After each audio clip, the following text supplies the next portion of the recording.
कभी कभी लाइफ में हमारे सामने ऐसी सिचुएशंस खड़ी हो जाती है जिनसे लड़ना मुश्किल होता चला जाता है।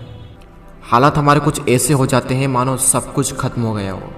दूर दूर तक सिर्फ अंधेरा ही अंधेरा दिखाई देता है। कुछ समझ नहीं आता कि ऐसी सिचुएशंस में करें तो करें क्या। और कई बार तो ऐसी सिचुएशंस में क्विट करने का मन करता है।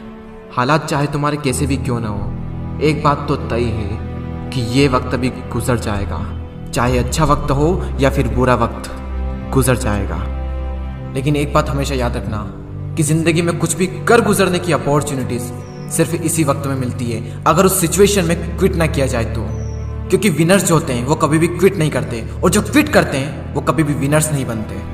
आप क्या चाहते हैं, एक एवरेज लाइफ या फिर एक स्टैंडर्ड लाइफ? जब आप सड़क पर निकलो तो लोग आपको इग्नोर करें, या फिर जब आप सड़क पर निकलो तो हर इंसान की नज़र आप पर हो? क्या चाहते हैं आप? लोग आपसे ये कहें कि इंसान कुछ नहीं कर सकता, या फिर ये कहें कि ये बंदा कुछ ना कुछ करके दिखाएगा, ये बंदा कुछ चेंजेस ला के दिखाएगा।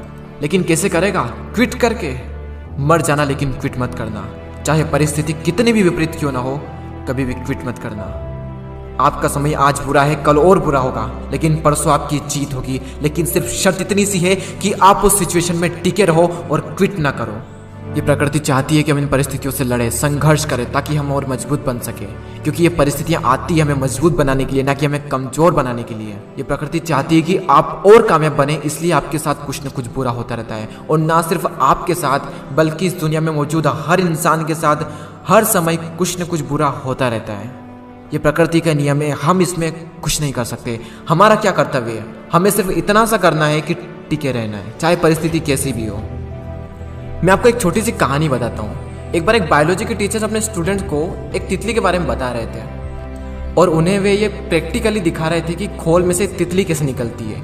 और वो टीचर ये कहकर चले गए कि कोई भी स्टूडेंट्स उस तितली की मदद नहीं करेगा। वहाँ पर जितने भी स्टूडेंट थे वो ध्यान से उस खोल में से तितली को निकलते हुए देख रहे थे। तभी एक स्टूडेंट को उस पर दया आ गई और उसने उस तितली की मदद की उस खोल से बाहर निकलने में, और सफलतापूर्वक वो तितली उससे बाहर निकल गई।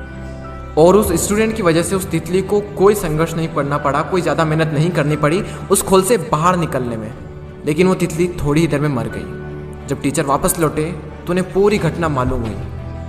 तब उन्होंने अपने स्टूडेंट को बताया कि वो तितली जब संघर्ष करती है तो उससे उसके पंखों को मजबूती मिलती है।